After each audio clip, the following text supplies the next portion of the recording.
Bon, ce matin à toi. Alors aujourd'hui, je vais lire dans le psaume 120, au verset 1, où il est écrit: Dans ma détresse, c'est à l'Éternel que j'ai crié, et il m'a répondu. Dans ma détresse, c'est à l'Éternel que j'ai crié, et il m'a répondu. Ici, le verset, on peut le diviser en trois parties. Dans ma détresse, en gros, David, il expose sa situation, ce qu'il vit. Donc, premièrement, sa détresse. Ensuite, il dit vers qui il s'est tourné. Et qu'est-ce qu'il a fait? Il s'est tourné vers l'Éternel, il a crié à l'Éternel. Et troisièmement, l'Éternel, celui vers qui il a crié, lui a répondu. Lorsque toi et moi nous vivons une situation difficile, nous devons nous tourner vers Dieu. Nous devons lui adresser, lui faire mention de nos besoins, de nos inquiétudes. Et lui, le Seigneur, lui, il répondra. Dieu répond toujours. Même lorsque tu n'as pas un problème, mais tu viens juste pour le chercher, juste pour prier, juste pour le découvrir, Dieu est prêt à répondre. Souvent, quand nous venons dans sa présence, nous nous attendons à une sensation particulière, nous nous attendons à une apparition, nous nous attendons à vivre quelque chose d'extraordinaire et c'est pas mauvais. Mais sachons que Dieu est toujours prêt à répondre. Et s'il ne t'a pas répondu aujourd'hui, il le fera sans doute demain, ou après-demain, ou dans un mois, ou dans 3 mois. Mais Dieu finit toujours par répondre. Ici, David fait un petit résumé pour dire: Ah, j'étais dans la détresse, c'est à l'Éternel que j'ai crié, et il m'a répondu. Comme si tout s'était passé en un jour. Mais c'est le résumé de ce qui peut se passer pendant plusieurs années, pendant plusieurs mois, pendant plusieurs semaines, pendant plusieurs jours. Mais David l'a résumé en un seul verset. Et c'est là la vie de tout enfant de Dieu. Nous devons nous tourner vers Dieu en sachant qu'il va nous répondre. Jésus a dit: quand vous demandez quelque chose, croyez que vous l'avez déjà reçu. Nous devons crier à Dieu. Nous devons implorer son pardon. Nous devons implorer son aide. Nous devons vraiment nous tourner vers lui. Et le reste, c'est lui qui le fera. Faisons pleinement confiance au Seigneur. Il entend nos cris. Quand nous crions à lui, il entend. Là, il nous dit qu'il ne rejette pas un cœur contrit. Là, il dit que le Seigneur est près de ceux qui ont le cœur brisé, qui ont l'esprit abattu. Dieu est près de toi. Ce matin, j'aimerais te rappeler que Dieu est près de toi. Et Dieu voit ta détresse. Dieu voit les problèmes que tu traverses. Mais il faut que tu te tournes vers lui. Il faut que tu lui fasses appel. Tu as peut-être fait appel aux gens. Tu as peut-être fait appel à, des, à divers moyens pour pouvoir résoudre ton problème. Mais tu dois te tourner vers celui qui est la solution à ton problème, qui est la solution. Jésus pouvait dire dans le livre de Matthieu 27 au verset 11, si je ne me trompe pas, ou peut-être c'est l'inverse, que venez à moi, vous tous qui êtes fatigués et chargés, courbés sous un poids, et je vous donnerai du repos. Venez à moi, vous tous qui êtes fatigués et chargés, courbés sous un poids, et je vous donnerai du repos. Dieu est prêt à te répondre en te donnant du repos. Dieu est prêt à te répondre en te donnant la paix du cœur, la joie que tu n'as plus, la joie de vivre que tu n'as plus. Dieu est prêt à te la rendre. Mais est-ce que toi, tu es prêt à le chercher? Et une fois que Dieu te donnera ce pourquoi tu as prié, est-ce que tu vas lui rester fidèle? Ou est-ce que, bon, maintenant, je me suis marié, maintenant j'ai eu des enfants, donc c'est bon. Non. On ne cherche pas Dieu uniquement parce qu'on a des problèmes. On ne cherche pas Dieu en fonction forcément des circonstances. On cherche Dieu parce que on ne peut pas se passer de lui. C'est vital pour nous d'être dans sa présence. C'est vital pour nous d'être en relation avec lui. C'est comme priver une plante de lumière, d'oxygène et d'eau. Sans ces trois éléments, une plante ne peut vivre. Tu vois. Et nous avons besoin de la lumière du Seigneur. Nous avons besoin du Saint-Esprit. Nous avons besoin de l'eau de la parole de Dieu. Nous avons besoin du Saint-Esprit pour vivre la vie chrétienne. Nous ne cherchons pas Dieu juste parce qu'on a des problèmes, juste parce qu'on a des soucis. Les problèmes viennent et ils partent. C'est comme l'argent, c'est comme beaucoup d'autres choses. Ça vient et ça part. Mais qu'est-ce qui doit demeurer? Qu'est-ce qui ne doit jamais changer? Ou qu'est-ce qui doit évoluer? Qu'est-ce qui doit demeurer? C'est notre foi en lui. Ne sont pas des chrétiens circonstanciels, des chrétiens dont la foi est reliée aux circonstances, aux saisons. C'est vrai qu'il y a des saisons, des fois, de la vie chrétienne qui imposent, qui nécessitent qu'une foi plus grande soit manifestée, qui nécessitent qu'un zèle plus grand soit manifesté. Il y a des situations, c'est vrai, qui nécessitent qu'une qu'une rage dans la prière soit vraiment manifeste pour que les choses bougent, c'est vrai. Mais il ne faudrait pas que notre zèle, notre foi soit conditionné par ça. David peut dire dans ma détresse. Donc, David est en train de parler au passé. Donc là, il parle de quelque chose qui est déjà passé. Dans ma détresse, c'est à l'Éternel que j'ai crié et il m'a répondu. David est en train de parler au passé. Après, plus tard, c'est vrai, il parlera encore au présent pour faire appel à Dieu, parce que David ne fait que rencontrer des moments difficiles. Mais ne sont pas ces chrétiens-là qui attendent d'abord que les moments difficiles viennent pour se réveiller. Ah non, maintenant il y a des attaques spirituelles, je vais me mettre à prier. Ah non, mais ce n'est pas le diable qui doit être la source, la base ou la motivation de notre vie chrétienne. C'est pas le diable qui doit alimenter notre vie spirituelle avec Dieu. C'est pas les moments difficiles qui doivent alimenter notre vie spirituelle avec Dieu. C'est l'amour que Dieu a pour nous. C'est l'amour que nous avons pour lui. Notre soif de le chercher, de le découvrir. C'est ça qui doit alimenter notre relation avec lui. Ah, j'ai découvert que je suis ignorant sur telle chose. Ah, je cherche à comprendre. Ah, mais Dieu, comment il fonctionne par rapport aux guerres qu'il y a dans le monde. C'est tout ça. Notre soif de le découvrir, notre soif de le connaître, notre faim de faire sa volonté. C'est ça qui doit alimenter notre relation avec lui. Mais ce n'est pas le fait que parce qu'aujourd'hui j'ai un problème. Ah tiens, j'arrive pas à me marier, j'arrive pas à avoir d'enfants, tout le monde se moque de moi. Non mais je vais prier, Dieu va me donner et ils sauront que ceux qui ont humilié, bah, en fait, Dieu... Non, non, non. Le but de Dieu, c'est pas juste de t'élever. Le but de Dieu, c'est pas juste que bah, tu sois guéri. C'est pas juste ça. Dieu veut que tu reviennes dans sa présence. Dieu veut que tu reviennes à ton premier amour. C'est ça d'abord, c'est le but principal. Que tu le connaisses lui, que tu sois dans cet amour, dans cette intimité avec lui. Que tu le serves ensuite, aussi par la suite.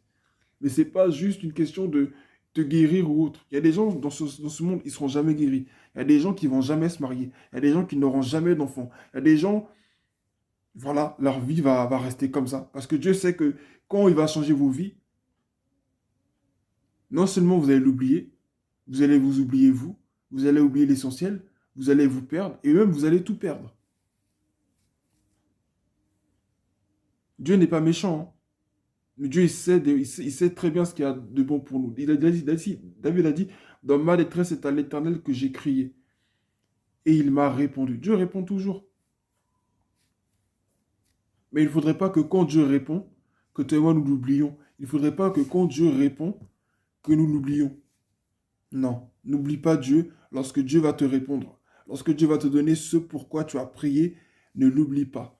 Que ta fidélité au Seigneur, que ton zèle à l'Église ne soit pas alimenté par le fait que tu es pauvre. Non, tu n'as pas beaucoup d'argent, donc c'est pour ça que tu es zélé, parce que tu as foi que un jour Dieu va changer ta situation. Non, si tu fais ça, tu seras béni. Si tu fais pas ça, tu ne seras pas béni. Notre vie chrétienne n'est pas alimentée par un conditionnement quelconque, par les bénédictions. Si je ne suis pas béni, toi-même qui m'écoutes ce matin, moi-même qui te parle, nous sommes nous-mêmes des bénédictions incarnées. Nous-mêmes, nous sommes des bénédictions. Nous avons, nous, déjà des bénédictions. Dieu nous a déjà bénis de toutes sortes de bénédictions en Christ. Parce que, pourquoi est-ce que toi-même, tu es une bénédiction? Parce que quand tu fais du bien à quelqu'un, tu es une bénédiction. Quand tu donnes un bon conseil à quelqu'un, tu es une bénédiction. Quand quelqu'un est content de te voir, tu es une bénédiction. Et vice-versa, dans les deux sens. Tu es toi-même une bénédiction en ta propre personne, déjà fais-toi une bénédiction pour l'autre. Ta présence apporte de la paix à certains, ta présence apporte de la joie à l'autre. Donc toi, tu es une bénédiction. Donc tu n'as pas besoin de chercher à faire des choses pour avoir ou pour... Non. Cherche avant tout à être un intime de Dieu. Cherche avant tout à être d'abord dans sa présence. Mais ne dis pas, non, je vais chercher Dieu parce qu'en ce moment ça chauffe. Donc, on doit attacher la ceinture, il faut attacher l'estomac un peu parce que là, il faut chercher Dieu parce que les temps sont durs. Mais les temps ne seront pas toujours durs.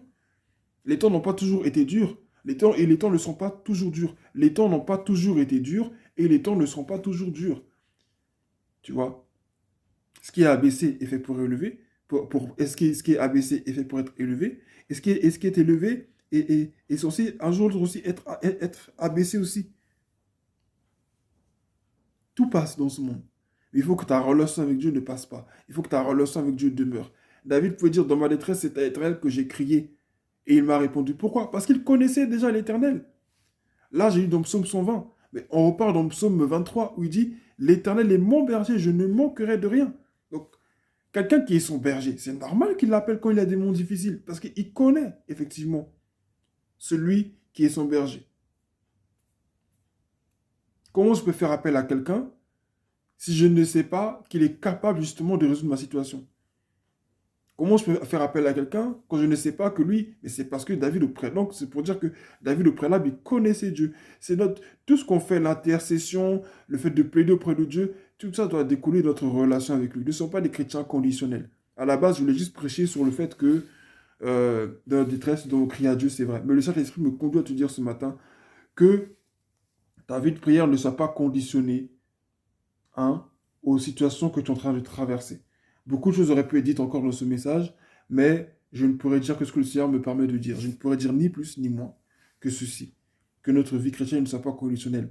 Que notre vie chrétienne ne soit pas rythmée par les événements. C'est vrai qu'il y a des événements des fois qui nécessitent qu'on soit plus, voilà. Après, on peut être aussi en feu tout le temps. Voilà, c'est vrai, on ne peut pas être toujours le feu, faya, faya, faya. Non, c'est vrai, il y a des moments où tu es fatigué, où ben, mentalement, des fois, c'est compliqué, ou des fois, il y a la santé, il y a beaucoup de choses, des fois, qui font que...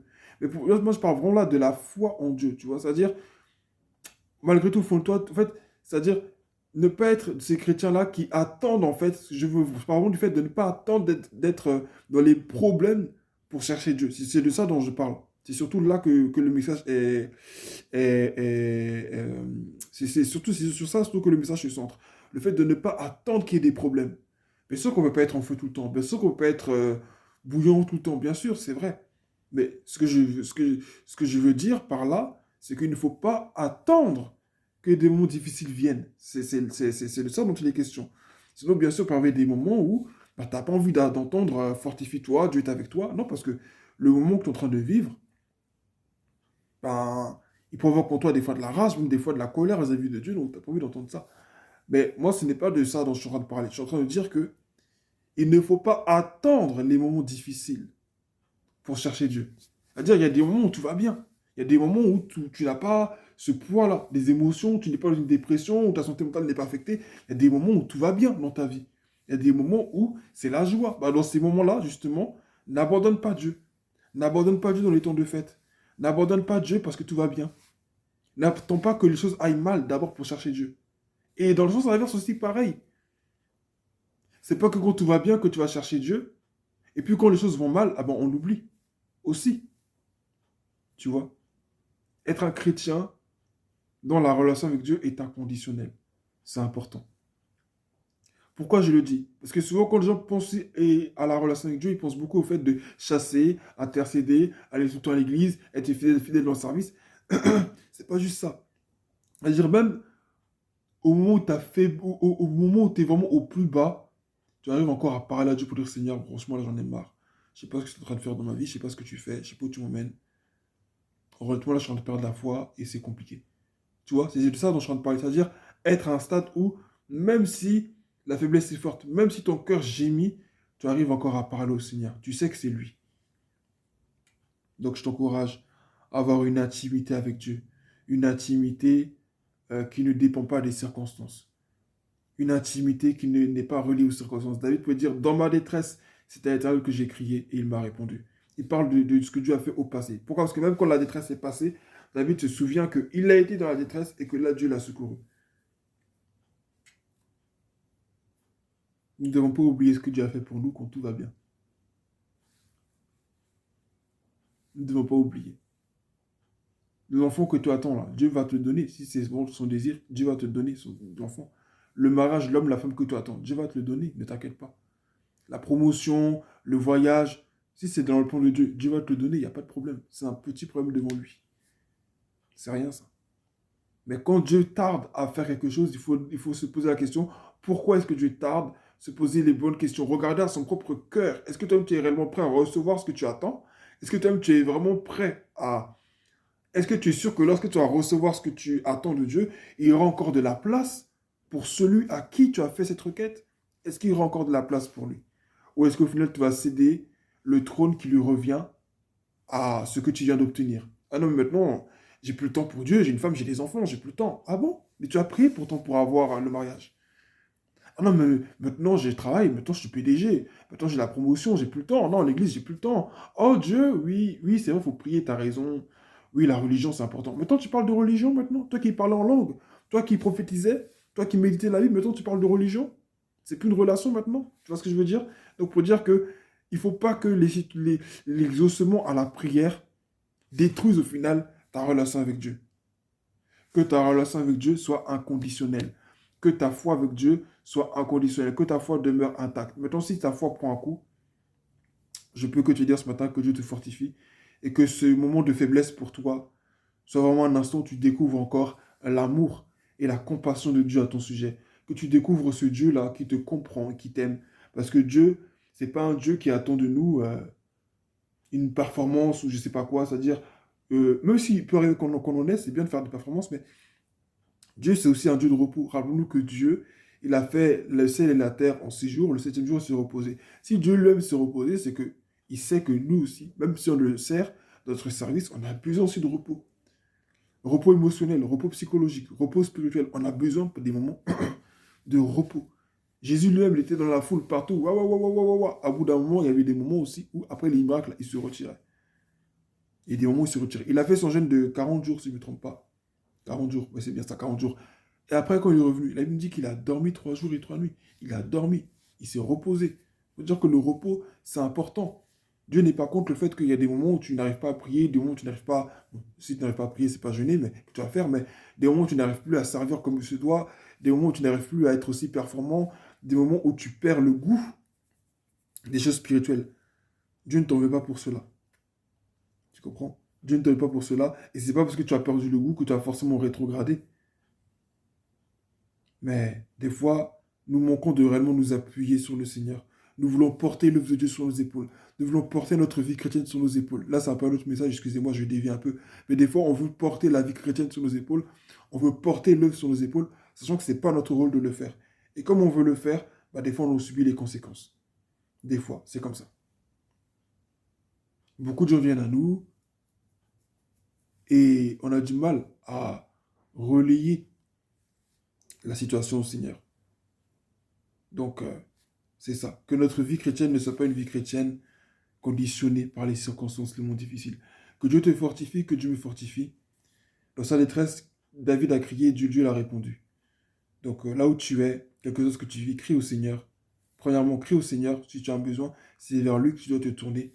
Deuxièmement, que ta vie chrétienne ne soit pas une vie chrétienne conditionnelle ou conditionnée par les instants que tu vis, qu'ils soient bons ou mauvais. Quand Dieu va te donner quelque chose, enfin, ne l'oublie pas. Amen. N'oublie pas. Que la bénédiction que Dieu va te donner ne soit pas un piège pour toi. Sois toujours reconnaissant envers Dieu. Sois toujours reconnaissant aussi vis-à-vis de ceux qu'il a utilisés pour venir t'aider. C'est très important parce que Dieu, il ne va pas descendre du ciel pour venir faire les choses. Il ne va pas forcément envoyer un ange. Mais il peut envoyer des gens pour t'aider. Et ces personnes-là, il faut être reconnaissant envers elles. Même si elles ont mal fait, même si elles se sont mal comportées avec toi plus tard, mais il faut reconnaître toujours que ces personnes-là, quand tu en avais besoin, elles étaient là. Quand tu avais besoin de te confier, elles étaient là. C'est important d'être reconnaissant. Amen. Troisièmement, troisièmement, soit Dieu sait qu'il peut y avoir des moments où tu es fatigué. Dieu comprend que tu sois fatigué. Dieu comprend parfaitement ta fatigue émotionnelle, psychologique et tout ça. Donc, pendant ces moments-là, abandonne-toi à lui. Ouvre-lui ton cœur. Parle-lui simplement. Fais des prières simples et courtes. Et lis-même un petit verset. Écoute un peu de musique. Et avance petit à petit avec le Seigneur. Parce que la vie chrétienne, c'est un très long chemin. Et ce n'est pas parce que tu ne sens plus Dieu comme avant que Dieu n'est plus là. Dieu est toujours là. C'est juste toi qui ne le sens pas. Mais ça ne veut pas dire qu'il n'est pas là. Donc, que Dieu te fortifie. Et sache que dans ta détresse, Dieu est là. Que Dieu te bénisse et bonne journée.